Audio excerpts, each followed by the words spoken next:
Why is Sean right? Will you This is not why. Why? don't let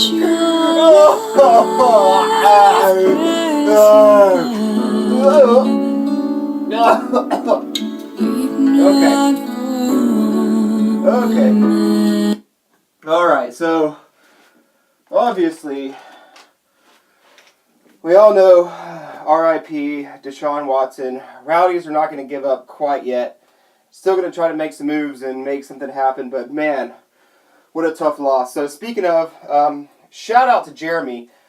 Jeremy reached out, offered 2 decent quarterbacks to replace him, didn't take advantage of the situation or anything like that, and made a deal, and props to Jeremy. Props to Jeremy on that one.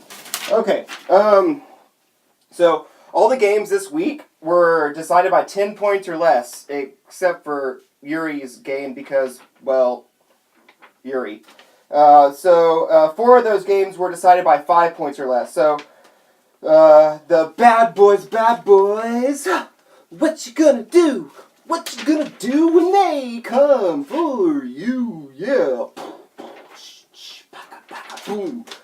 The Bad Boys beat Yuri 86.6 to 59.9. It was a typical Yuri game. He just couldn't score any points. In fact, this is Yuri's 4th game with 71 points or fewer. His highest scoring player was dumbface Eli Manning that he got off of waiver wires with 16 points. No one else on his team got over 10 points. The Bad Boys had an average week. Matt Ryan did him a favor and got 21.9 points. The Jaguars benched Fournette, so therefore the Bad Boys had to bench Fournette as well, and that was just a tough one. So Yuri had the worst team this week, so much for a guy that talks shit but can't produce. I have a feeling he does that in fantasy, but he also probably does that somewhere else. Take that how you will. Okay, so Fro was doing Fro things this week. Per usual, Fro beat Goodell by 0.2 points, 71.5 to 71.3. That's just tough.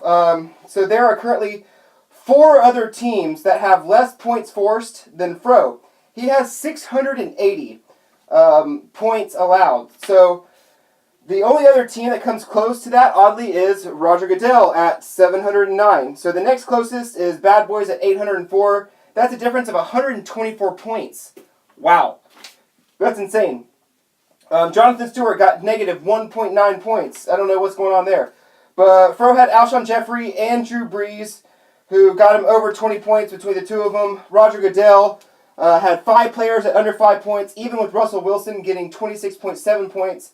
I mean, he just needed one more big play. I mean, really, that's all he really needed. So Gotham Knights in a Monday night football just shootout with the Isotopes. They actually ended up pulling this one off. 103.7 to 98. It came down to Monday night when Jones Jr. had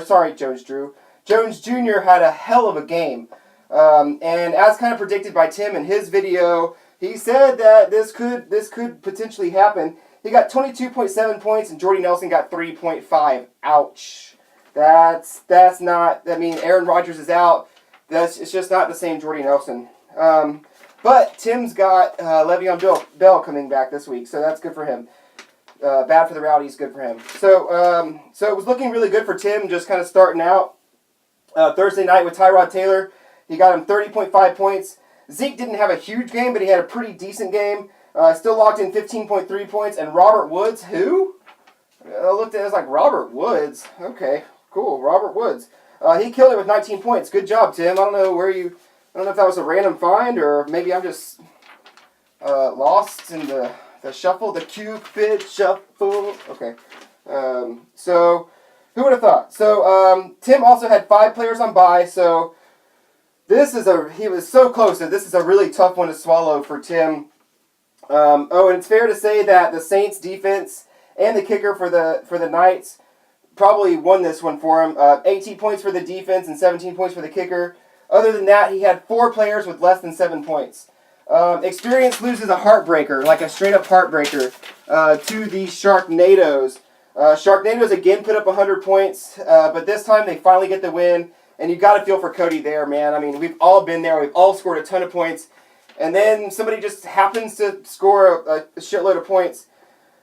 He put up 124, and he would have beaten anybody else in the league this week, and he still loses by 3.5 points. Cody had 6 players in double digits and didn't leave any points on the bench. It's all you could ask for. He did everything right. I mean, he had like 90% of his bench was on bye, but still, I mean, he did everything right.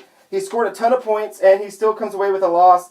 I don't know if the Sharknadoes were just taking revenge or if they were pissed off about losing last week to the Rowdies, but yep, that happened. So Alvin Kamara, 25.2 points, and Carson Wentz with 31.8 were huge factors in this game. Even A.J. Green getting ejected, and he still won this game. Who's not to say that he goes up 10 or more points from there with A.J. Green in. So the game of the week, Lance in the Pants. Is it Lance, like Lance in the pants, or is it like, oh, I'm lancing Voldemort in the pants, right? Like for the love of God, Lance, can you just like tell me what it is exactly?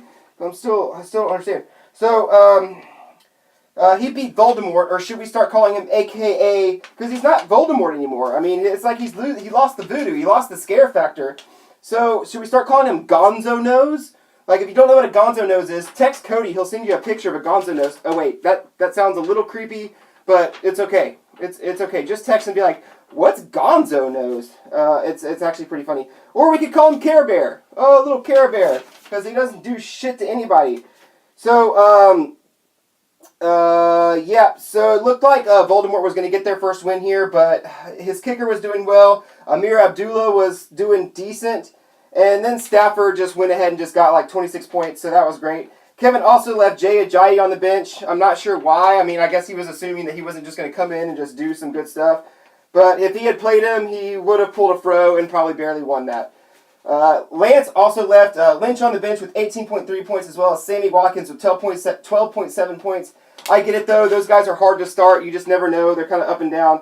Both teams actually outscored 5 other teams this week. The Rowdies squeezed one out on America's team, 89-80. The Rowdies actually pulled a voodoo move on America's team this week. It was at one point, it was like the third quarter in most of the games. The Rowdies had 5 players with 5 total points, and we just admitted defeat. And Anderson ended up getting hurt, and it was just not looking good for the Rowdies. And the next thing you know, Hopkins scores a touchdown. Jen Jr., or whatever his name is, he scores a touchdown. Next thing you know, they're right back into it. Hopkins almost had another touchdown. Did I say Hopkins earlier? Yeah, Hopkins. Hopkins almost got another touchdown, but it was ruled back because he couldn't get his feet down. Kareem Hunt was shut down with 6.1 points, and Tyreek Hill got a lucky touchdown on the Cowboys before the second half. We all saw that. It was embarrassing and deflating and all that stuff. So it came down to Monday night. The Rowdies had 69.9 or 8 points or something, and he needed 11 points. Golden Tate and the Detroit Lions defense, they were going up there. Lions defense ended up with 8 points, and then Golden Tate ended up with 11. And Golden Tate actually continues to do some very interesting things. Okay, next week we got Roger Goodell versus Lance in the Pants. Lance has a huge bye week with 5 players on bye. Austin seems to really seems to be in decent shape. So I think Roger Goodell gets back on track this week. Although I'm pulling for Lance only because of Goodell's current what do you call that? Whatever it is. He's like 5-3 or 5-4 or something. Whatever. I can't really think right now. I'm still depressed by Deshaun Watson. Okay, Sharknadoes versus Voldemort. Carson Wentz is on a bye week this week, and he's made up for a lot of the Sharknadoes points. Besides this week. So, I mean, Voldemort, he's got to take advantage here. He's been putting up a lot of points. He's just had bad luck. Teams just continue to just put just a little bit more than he does, or he plays a team that just skyrockets, and, it's just bad luck. So Voldemort, if he plays it right, he could get his second W of the year, which would actually be good because for him, if Goodell beats Lance, because then he's right back in the hunt for not getting last place. So experience versus bad boys. I think Cody comes out strong here. He's got everyone back, everyone healthy, no bye weeks. Experience wins that. Yuri versus America's team. Hunt and Hill are both on a bye week. That's going to hurt. I wouldn't be surprised to see Yuri do a typical Yuri here and pull out his wiener and pee in someone's butt. So Fro versus Knights. Fro's been up and down, and he just wins games just by the smallest mark. He'll score 60 points, and the team he's playing will score 59.9. So I wouldn't be surprised if Todd can just do what he did this week. I think he could beat Fro. Rowdy's versus the Topes. Kelsey and Alex Smith are both on a bye this week. It's really going to hurt the Rowdies, and Tim has just been putting up some serious points here recently. I'm just not sure that the Rowdies are going to be able to pull one off here. Usually I'll pick the Rowdies, but I'm trying to be a little realistic here. It's just not a very good matchup, especially with what the Topes have been doing recently. So here's a fun fact. So every year except for 2011 and 2013, teams who've won 7 games or more have made it to the playoffs. Currently, 4 teams are there or at 1 game away. Fro at 7-2, Topes, Experience, and Rowdies are all at 6-3. Teams chasing that at 5-4 are Roger Goodell and the Bad Boys. So the Topes and the Rowdies play this week. The Bad Boys and Experience also play this week. And the Rowdies play 2 potential playoff teams in the final 3 weeks of the season. So Rowdies are really going to have to earn it. Okay, guys, that's it. That's all I got. Holla, holla, holla, Dala, Yuri. You love to tongue punch that fart box. I know you do, you dirty little whorebag.